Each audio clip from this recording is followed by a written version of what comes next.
স্বাগত ডিবিসি দেশের সংবাদে। আপনাদের সাথে আছি সামিয়া জান্নাহ। এবার জানাবো খবরের বিস্তারিত। পৌষের দ্বিতীয়ার্ধে রাজধানী সহ সারা দেশে জেঁকে বসেছে শীত। কয়েকটি জেলায় বইছে মৃদু শৈত্যপ্রবাহ। কুয়াশায় ঢাকা পড়েছে দেশের অধিকাংশ অঞ্চল। মেঘাচ্ছন্ন ঘোলাটে চারপাশ। শীতের আরও খবর জানাতে চুয়াডাঙ্গা থেকে সরাসরি যুক্ত হচ্ছেন আমাদের সহকর্মী কামরুজ্জামান সেলিম। সেলিম, চুয়াডাঙ্গায় আজ সর্বনিম্ন তাপমাত্রা কত এবং শ্রমজীবী মানুষ যারা আছেন তাদের উপরে শীতের কি প্রভাব পড়ছে জানাবেন। ডিগ্রি সেলসিয়াস, সেটি আজকে কিছুটা বেড়ে দেশের সর্বনিম্ন তাপমাত্রা রেকর্ড করা হয় 9.8 ডিগ্রি সেলসিয়াস। সেটি আজকে কিছুটা বেড়ে 10.8 ডিগ্রি সেলসিয়াস তাপমাত্রা রেকর্ড করা হয়েছে। গতকালকের তুলনায় কিন্তু আজকে তাপমাত্রার পারদ 1 ডিগ্রি বেশি হলেও কিন্তু শ্রমজীবী মানুষের কিন্তু কষ্ট একেবারে কমেনি, বরং বেড়েছে। বিশেষ করে সকাল থেকেই কিন্তু হিম বাতাসের কারণে শীতের যে তীব্রতা সেটি বেড়েছে। আমরা সকাল থেকেই দেখেছি শ্রমজীবী মানুষ যারা রয়েছে তারা কিন্তু ঘর থেকে বের হয়েছে।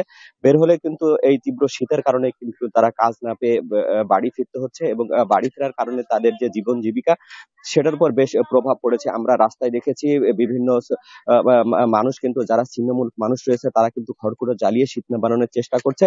এদিকে জেলা প্রশাসনের পক্ষ থেকে শীতার্ত মানুষের মধ্যে শীতবস্ত্র বিতরণ শুরু করেছে এবং প্রথম পর্যায়ে প্রায় 10,000 কম্বল এবং 12 লাখ টাকা 4টি উপজেলায় শীতার্ত মানুষের মধ্যে বিতরণ করেছে। সেটি কিন্তু একেবারে প্রয়োজনের তুলনায় একেবারে অপ্রতুল। যারা শীতার্ত মানুষ রয়েছে তারা বলছে যে আদৌ কিন্তু তাদের শীতবস্ত্র বিতরণ করা প্রয়োজন। জেলা প্রশাসনের পক্ষ থেকে যেটি বলা হয়েছে, আরো কিন্তু ত্রাণ মন্ত্রণালয়ে শীতবস্ত্র চেয়ে কিন্তু পত্র প্রেরণ করা হয়েছে। আমরা আবহাওয়া অফিসের পক্ষ থেকে কাছে যেটা জানতে পেরেছি, তারা যেটি বলছে যে শীতের যে তীব্রতা সেটা সামনের দিনগুলোতে আরো বাড়বে। এছাড়া কিন্তু আরো বেশি বিপাকে রয়েছে যারা শিশু এবং বয়স্ক রয়েছে, তারা কিন্তু শীতজনিত বিভিন্ন রোগে হাসপাতালগুলোতে ভর্তি হচ্ছে। চুয়াডাঙ্গা সদর হসপিটাল কিন্তু 20 বেডের যে শিশু হাসপাতাল রয়েছে সেখানে প্রতিদিন কিন্তু প্রায় শতাধিক রোগী ভর্তি হচ্ছে। এই কারণে কিন্তু যারা চিকিৎসক রয়েছে, নার্স রয়েছে, তারা এই চিকিৎসা দিতে গিয়ে বিপাকে পড়ছে। তো সামিয়া, এই ছিল চুয়াডাঙ্গা থেকে শীতের সর্বশেষ পরিস্থিতি। সেলিম, ধন্যবাদ আমাদের সাথে যুক্ত হওয়ার জন্য। মুন্সিগঞ্জে ঢাকা মাওয়া এক্সপ্রেসওয়েতে কাভার্ড ভ্যানের পেছনে বাসের ধাক্কায় 2 জন নিহত হয়েছেন। আহত হয়েছেন অন্তত 8 জন। বৃহস্পতিবার রাত 11:30টার দিকে সিরাজউদ্দিন খানের নিমতলা এলাকায় ঘটে এই দুর্ঘটনা। পুলিশ জানিয়েছে, নিমতলা এলাকায় যাত্রী ছাউনির কাছে মহাসড়কে থাকা কাভার্ড ভ্যানকে পেছন থেকে ধাক্কা দেয় মিনিবাসটি। দুমড়ে মুচড়ে যায় দ্রুতগতির মিনিবাসটি। এ সময় অন্তত 10 জন আহত হয়। তাদের উদ্ধার করে শ্রীনগর স্বাস্থ্য কমপ্লেক্সে নেওয়া হলে 2 জনকে মৃত ঘোষণা করেন চিকিৎসক। তারা হলেন মিনিবাসের হেলপার মোহাম্মদ জীবন এবং যাত্রী মোহাম্মদ রায়হান। কাভার্ড ভ্যানটি জব্দ করা হলেও পালিয়েছে চালক। আবেদন করার 10 বছর পরও শিল্পের জন্য গ্যাস সংযোগ পাননি রাজশাহীর বিসিকের শিল্প উদ্যোক্তারা। ফলে রুগ্ন হয়ে আছে শিল্প কারখানাগুলো। চড়া দামে সিলিন্ডার গ্যাস নিয়ে কোনো রকমে টিকে রাখা হয়েছে শিল্পগুলো। এতে লোকসান গুনছেন উদ্যোক্তারা। রাজশাহীর বিসিক শিল্পনগরীর MH food and beverage limited কোম্পানির উদ্যোক্তা হাফিজুর রহমান 2014 সালে গ্যাস সংযোগের জন্য আবেদন করে এখনও পাননি। একই অবস্থা শিল্পনগরীর অন্য উদ্যোক্তাদেরও। 350 শিল্প কারখানার মধ্যে মাত্র 18টিতে গ্যাস সংযোগ আছে, বাকিরা ব্যবহার করছেন গ্যাস সিলিন্ডার। এতে প্রতিষ্ঠানের উৎপাদন খরচ বেড়েছে বহুগুণ। সংযোগ পেলে বিল আসার কথা ছিল 30,000 টাকা, কিন্তু সিলিন্ডার ব্যবহার করায় খরচ হচ্ছে 3 লাখ টাকা। গ্যাস পেলে আমরা 500 থেকে 700 টাকা জায়গাতে যে মালটা তৈরি করতাম সেইটা এখন 4,000 টাকা লাগছে একটা সিলিন্ডারে। তাহলে মাসে দেখা যাচ্ছে যে সিলিন্ডারের গ্যাসের টাকা দিতে হচ্ছে আমাকে প্রায় 2-3 জায়গা মিলে 3 লাখ টাকা। উৎপাদন খরচ বহুগুণ বাড়ায় বেশ কিছু কারখানা বন্ধ। অনেকে প্রতিষ্ঠান সরিয়ে নিতে চাচ্ছেন এই শিল্পনগরী থেকে। গ্যাসে পার সিলিন্ডার হচ্ছে যে আপনার 4,000 টাকা করে লাগছে। তো এই প্রেক্ষাপটে দেখা গেছে যে আমার প্রোডাকশনের কস্টিং বেড়ে যাচ্ছে। এই কারণের জন্য মার্কেটে হচ্ছে যে আমরা সেইভাবে টিকতেও পারছি না। এ বিষয়ে ক্যামেরার সামনে কথা বলতে নারাজ পশ্চিমাঞ্চল গ্যাস কোম্পানির কর্মকর্তারা। সংযোগ পেতে গ্যাস কোম্পানির কাছে চিঠি পাঠানো হবে বলে জানিয়েছে বিসিক কর্তৃপক্ষ। যে সকল উদ্যোক্তারা গ্যাস সংযোগের কারণে তাদের উৎপাদন ব্যাহত হচ্ছে, সেই সব শিল্প প্রতিষ্ঠানের জন্য আমরা পশ্চিমাঞ্চল গ্যাস কোম্পানির কর্তৃপক্ষ বরাবর আমরা আবেদন দেব ইনশাল্লাহ। শিল্প কারখানায় গ্যাস সংযোগ পেলে রাজশাহী শিল্পনগরীর ছোঁয়া পাবে বলে মনে করেন অনেকে। Sourav Habib, DBC news, Rajshahi. ২০ বছর আগে শুরু হলেও এখনও শেষ হয়নি নাটোর আত্রাই নওগাঁ আঞ্চলিক সড়কের কাজ। নির্মাণের সময়ই বারবার ভেঙেছে সড়ক ও সেতুগুলোর গাইড ওয়াল। ফলে একদিকে ঝুঁকিতে পড়েছে সড়কটির স্থায়িত্ব, অন্যদিকে চরম দুর্ভোগে জনগণ। সচেতন মহল বলছে এতে অপচয় হচ্ছে সরকারি অর্থের। ২০০৫ সালে নাটোর থেকে নওগাঁ পর্যন্ত ৫৩ কিলোমিটার আঞ্চলিক সড়ক নির্মাণে সরকার ৫০ কোটি টাকা বরাদ্দ দিলেও ২০০৭ সালে বিভিন্ন কারণে বন্ধ হয় সড়ক নির্মাণের কাজ। পরে ২০১৬-১৭ অর্থবছরে ২০০ কোটি টাকা নির্মাণ সংশোধিত ব্যয় ধরে শুরু হয় কাজ। ২০২১-২২ অর্থবছরে নওগাঁ জেলা অংশের ২৯ কিলোমিটার সড়কের কাজ শেষ হলেও বাকি থাকে নাটোর অংশের কাজ। এতে সেতু ও সড়কের বিভিন্ন অংশ ধসে গেছে, কোথাও আবার দেবে গেছে। স্থানীয়দের অভিযোগ, সড়কের নিচের মাটি তুলে সড়কে দেয়ায় এ পরিস্থিতি হয়েছে। মহাসড়ক ঘেঁষে প্রভাবশালীরা অনেক স্থাপনা নির্মাণ করায় প্রায়ই ঘটছে দুর্ঘটনা। থাকে পিছের কোর, এই রাস্তাটা আর ভাইকে যাবে, গাড়ির ক্ষতি বেশি হবে। এদিকে দাবছে, ওদিকে দাবছে, পিছনে দাবা আছে, রাস্তার মাঝখানে দেখবে উঁচু হয়ে গেছে। সিএনজি টেনজি এমনি আমাদের গাড়ি কাত হয়, আর উল্টে গেছিল কয়েকটা দিন, এক্সেল ভেঙে পড়ে গেছিল খাদে, আবার আমাদের অটো খাদে পড়ে গেছিল। সহজ জানায়, মাটি পরীক্ষা সাপেক্ষে পানি উন্নয়ন বোর্ডের পাঠানো নকশা অনুযায়ী কাজ সম্পন্ন হলে সড়কের ভেঙে যাওয়া রোধ করা সম্ভব। টেকসই করার জন্য আমাদের এটা কয়েকটি টিম ভিজিট করে এটা সয়েল টেস্টের ভিত্তিতে একটি ডিজাইন আমরা পানি উন্নয়ন বোর্ডের ভেটিং করছি। আমরা আশা করতেছি সেই কাজটা যদি আমরা স্লোপগুলোতে যদি আমরা করতে পারি, তাহলে এই রাস্তাটা যে মাঝে মাঝে বিভিন্ন জায়গায় ভেঙে যায়, সেই ভাঙাটা রোধ করা সম্ভব। সব ধরনের অনিয়ম দূর করে টেকসই সড়ক নির্মাণে দ্রুত উদ্যোগ নেবে কর্তৃপক্ষ, এমনটাই প্রত্যাশা এলাকাবাসীর। DBC news desk. চুয়াডাঙ্গায় একের পর এক মোবাইলের দোকানে চুরির ঘটনায় ক্ষুব্ধ ব্যবসায়ীরা। এসব ঘটনায় মামলা হলেও এখন পর্যন্ত কাউকে গ্রেপ্তার করা যায়নি।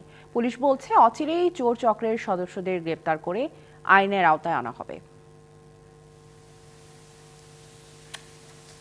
22 ডিসেম্বর সকালে চুয়াডাঙ্গা শহরের প্রাণকেন্দ্র শহীদ আবুল কাশেম সড়কের নাফিদ টেলিকমে তালা ভেঙে চুরির ঘটনা ঘটে। সেখান থেকে প্রায় ৩৫ লাখ টাকার মোবাইল ফোন নিয়ে যায় চোর চক্র। এর আগেও চুয়াডাঙ্গার বিভিন্ন উপজেলার ১৭টি মোবাইলের দোকানে একইভাবে কয়েক কোটি টাকার মোবাইল চুরি হয়েছে।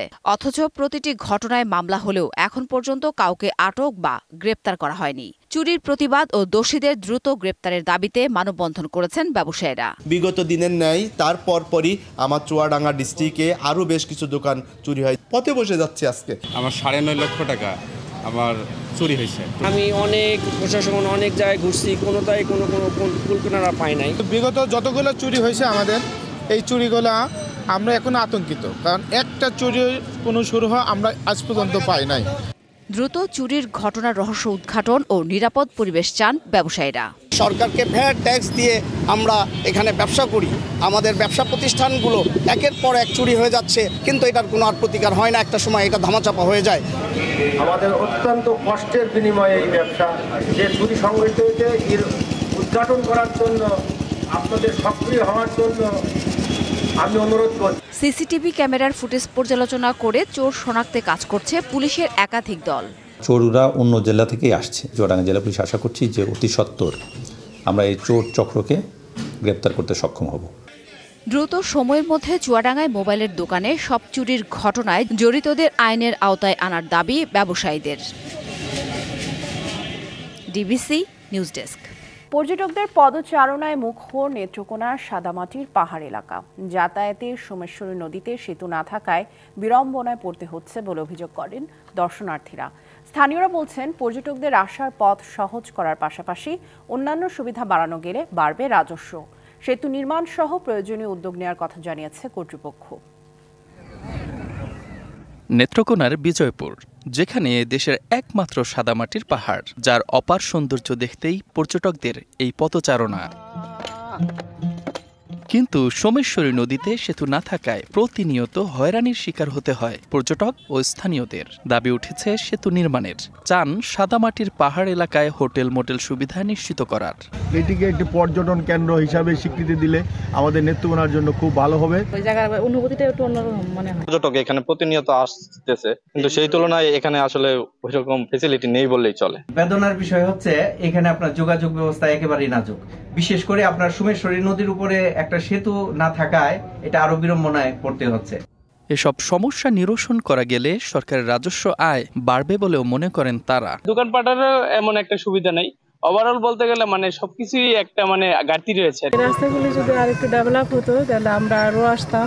যদি এই সেতুটি হয়ে যায় এবং এখানে যদি হোটেল মোটেল এই ধরনের কিছু ব্যবস্থা গড়ে ওঠে, সরকার এখান থেকে প্রচুর পরিমাণ রাজস্ব আদায় করতে পারবে।